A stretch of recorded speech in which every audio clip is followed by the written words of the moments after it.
Dear students, good morning all of you. आप सभी का एक बार फिर से सर्वोदय पब्लिक स्कूल के ऑनलाइन क्लासेस में स्वागत है। प्यारे बच्चों, अपन पढ़ रहे थे 4th यूनिट के अंदर क्षेत्रीय संगठन में आसियान व सार्क के संबंध में।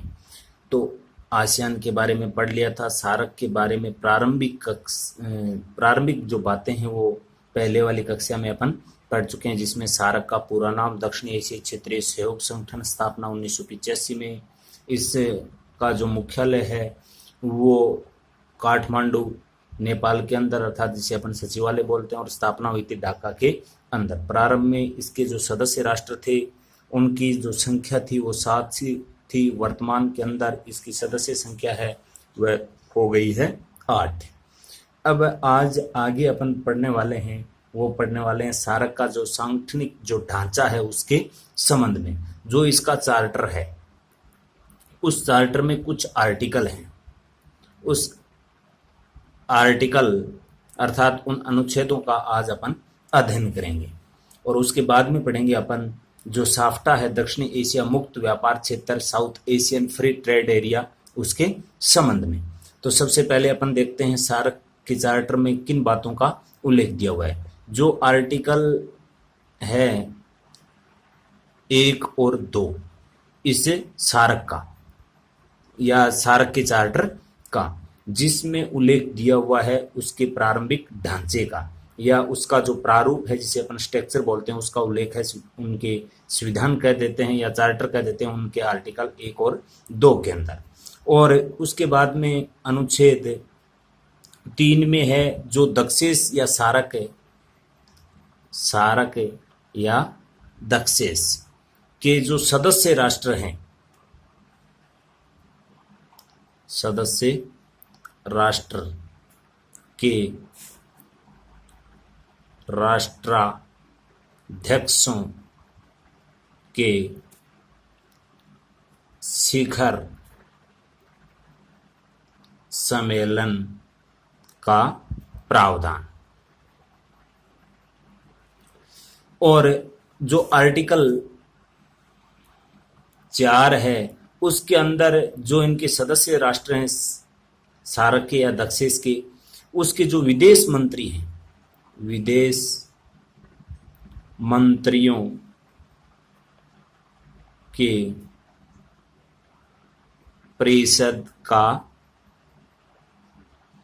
प्रावधान है। और जो ये सार्क के सदस्य देश हैं उनके जो विदेश मंत्री हैं उनकी जो बैठक है वो वर्ष के अंदर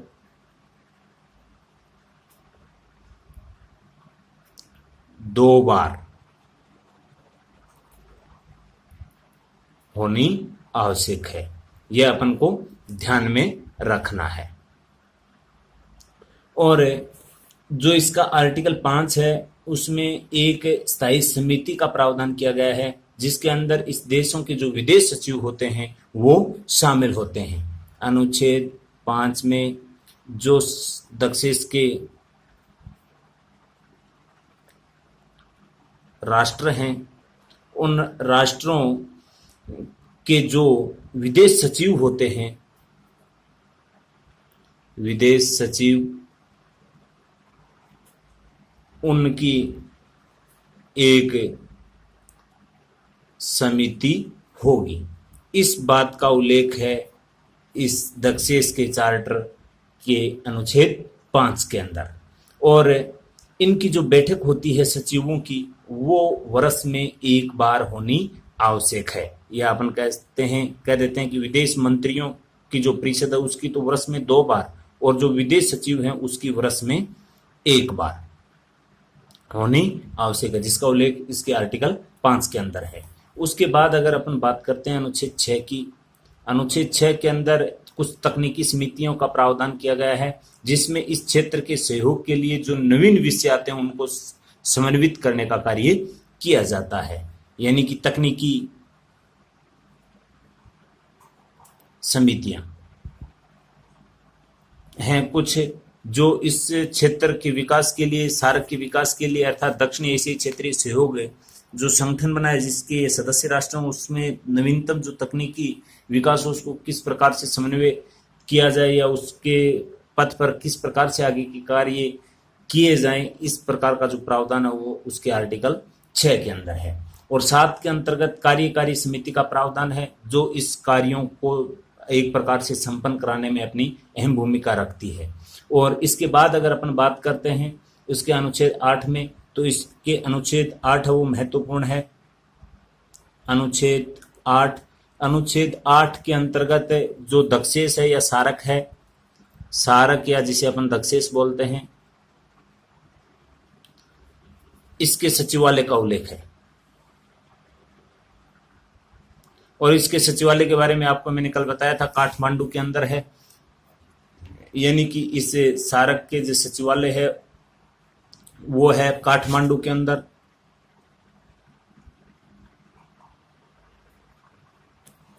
अपन को ध्यान में रखना, और काठमांडू है वो नेपाल के अंदर है।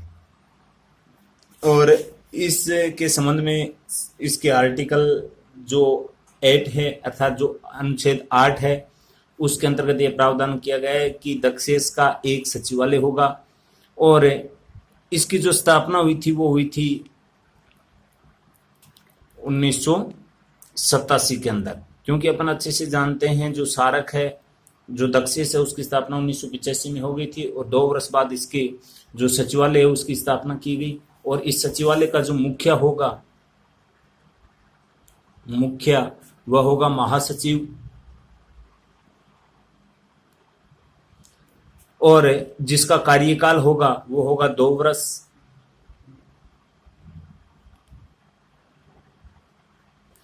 और इसके अतिरिक्त अगर अपन बात करते हैं तो इस सचिवालय का जो मुखिया होता है महासचिव, उसके सहयोग के लिए लगभग 11-12 छोटी छोटी क्षेत्रीय परिषद होती हैं, जिसमें कन्फर्म ही है वर्तमान के अंदर 12 क्षेत्रीय परिषद होंगी, जिसमें विभिन्न जो सदस्य राष्ट्र हैं, इसके जो वर्तमान में 8 हैं, उनमें से ही बनाए गए हैं, उनके सदस्यों से ही बनाए जाते हैं। इसके अतिरिक्त इसमें जो सामाजिक आर्थिक अपन कहते हैं साहित्यिक सहयोग की दृष्टि से 6 अन्य उच्च स्तरीय संस्थाएं भी होती हैं, तथा 17 मान्य संस्थाएं भी अस्तित्व में हैं इसके सहयोग के लिए। जो इस जो क्षेत्र है दक्षिणी एशियाई क्षेत्रीय सहयोग संगठन, जिसमें वर्तमान में 8 सदस्य हैं, उसके विकास में अपना एक प्रकार से अपन कह सकते हैं अहम योगदान देते हैं। और जो इसका आर्टिकल 9 और 10 है वो इनमें जो वित्तीय प्रावधान है उनके बारे में है। जो वित्तीय संस्थाएं हैं उसमें किस प्रकार से एक प्रकार से अपन कह सकते हैं इस क्षेत्र के विकास के लिए, इन सभी कार्यों को संपन्न करने के लिए जो वित्तीय संस्था की आवश्यकता होती है उसका उल्लेख है उसके आर्टिकल 9 और 10 के अंदर।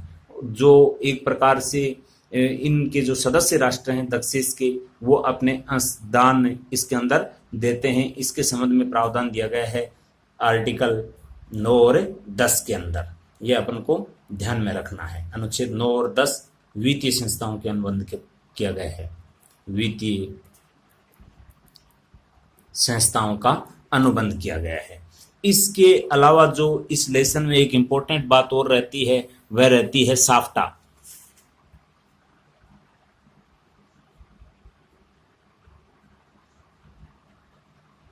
अर्थात दक्षिणी एशिया मुक्त व्यापार क्षेत्र, जिसको इंग्लिश में बोलते हैं south Asian free trade area. यह अपन को ध्यान में रखना है, south Asian free trade area, जिसको अपन बोलते हैं साफ्टा, दक्षिणी एशिया मुक्त व्यापार क्षेत्र।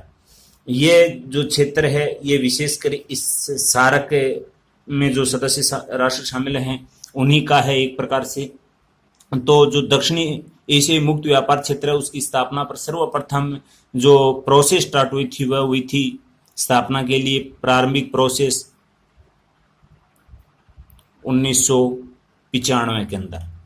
दक्षेस की जो मंत्री परिषद है, जो मैंने अभी आपको बताया था कि इसकी एक मंत्री परिषद होगी मंत्रियों की, जिसके संबंध में यहाँ पर जिसकी बैठक वर्ष में 2 बार होती है।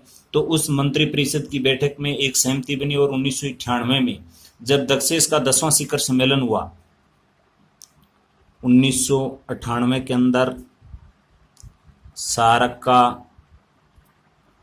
10वां शिखर सम्मेलन जो कोलंबो में हुआ था, उसके अंदर एक विशेषज्ञों की एक समिति बनाने का निर्णय हुआ, जिस पर कार्य किया साफ्टा की पृष्ठभूमि बनाने के लिए।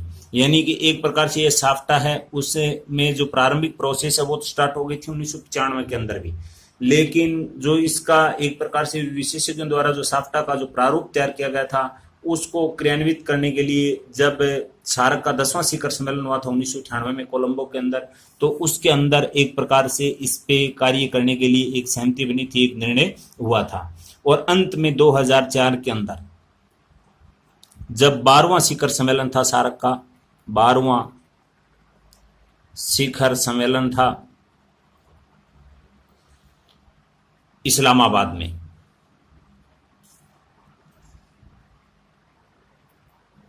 जो पाकिस्तान में है, उस समय इस जो ये साफ्टा था उसके एक प्रकार से इस समझौते पर हस्ताक्षर किए गए और ये जनवरी 2006 से क्या हो गया था, लागू हो गया था। तो ये साफ्टा है,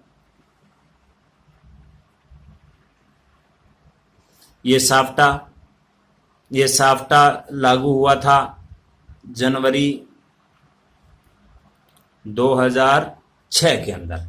इन्होंने अपना कार्य करना स्टार्ट कर दिया था। जो 12वें शिखर सम्मेलन हुआ था सार्क का, उसके अंदर जो समझौते हुए उसके आधार पर, और दक्षेस के जो सदस्य राष्ट्र थे उनसे ये आशा की गई थी कि 2009 तक ये अपने अपने करों का 20% तक कमी करें, परंतु ऐसा पाकिस्तान की नीतियों के कारण संभव नहीं हो पाया था। इसमें तो प्रावधान किया गया था, लेकिन पाकिस्तान की कुछ नीतियां ऐसी थी जिसकी वजह से ये नहीं हो सका था। और जो दक्षेस राष्ट्रों के मध्य आपस में जो कुल व्यापार था उन देशों में जीडीपी के मात्र 1% तक ही रहा। कहने का भाव ये है कि अपनी सफलता प्राप्त नहीं कर पाया जिस उद्देश्य के लिए इसको बनाया गया था। और ये साफ्टा की असफलता दक्षिण देशों के मध्य अपन कह सकते हैं एक प्रकार से आर्थिक सहयोग की जो धीमी रफ्तार है, उसमें परस्पर विश्वास का अभाव है, उसकी वजह से ये अपने जो उद्देश्य निश्चित किए गए थे उनको प्राप्त नहीं कर पाया है।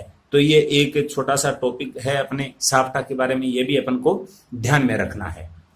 इसके बाद में जो इम्पोर्टेंट बात इसकी ओर आती है, जो इसके बारे में अपने सार्क के बारे में या दक्षेस के बारे में, जिसकी प्रासंगिकता के बारे में पूछा जाता है। दक्षेस की प्रासंगिकता, दक्षेस की प्रासंगिकता के बारे में अपन समझ ही गए होंगे कि जिस संगठन के अंदर अगर पाकिस्तान जैसा एक आतंकवादी देश जिस संगठन में शामिल होगा तो उसको कितनी सफलता मिल सकती है, उसकी क्या प्रासंगिकता हो सकती है, उसके संबंध में तो अपन जान ही गए हैं, फिर भी इसको देख लेते हैं। क्योंकि जो ये दक्षेस की स्थापना हुई थी उसका उद्देश्य था एक प्रकार से ये राष्ट्र एक सामूहिक रूप से आपस में सहयोग करते हुए जो सामाजिक, आर्थिक, सांस्कृतिक रूप से विकास कर सके। इस उद्देश्य के लिए इसका स्थापना हुई थी सार्क या दक्षेस की। यानी कि ये जो सदस्य राष्ट्र हैं, सदस्य राष्ट्र ये सामूहिक रूप से सहयोग के साथ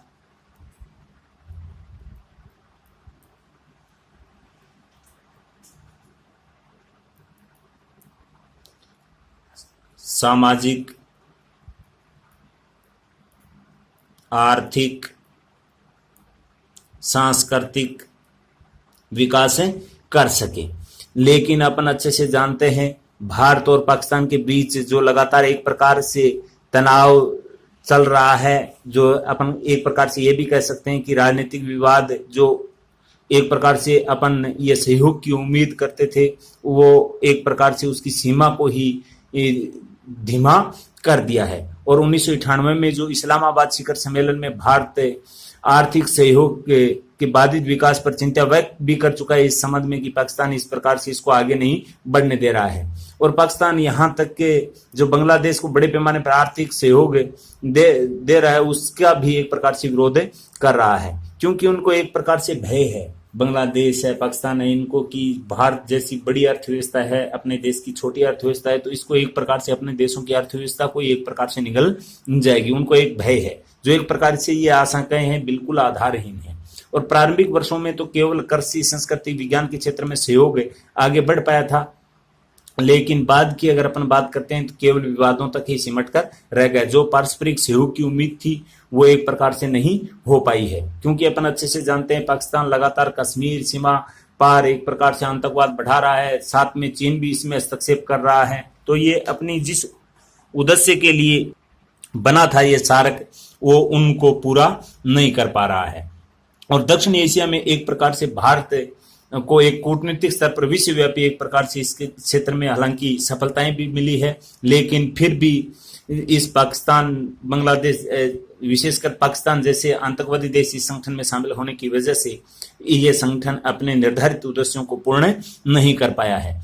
और दक्षिण में पाकिस्तान इस बात को स्वीकार नहीं करता, तो संभवतः जो दक्षेश है उसकी प्रासंगिकता निश्चित तौर पे प्रश्न चिन्ह के दायरे में आती है। तो ये वर्तमान में ये दक्षेश की प्रासंगिकता के बारे में है कुछ, तो इनको भी अपन को ध्यान में रखना है। तो इसी के साथ आज अपना ये 4th यूनिट का अंतिम लेसन भी कंप्लीट होता है। इसी के साथ अपना जो सिलेबस है उसका 50% आज कंप्लीट होता है। अब अपनी एक बुक बची है जो सैद्धांतिक तौर पे है, उसको भी अपन अभी स्टार्ट करेंगे कल से।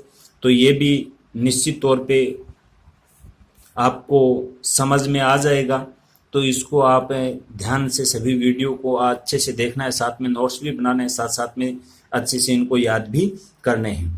तो आज के लिए इतना ही, धन्यवाद।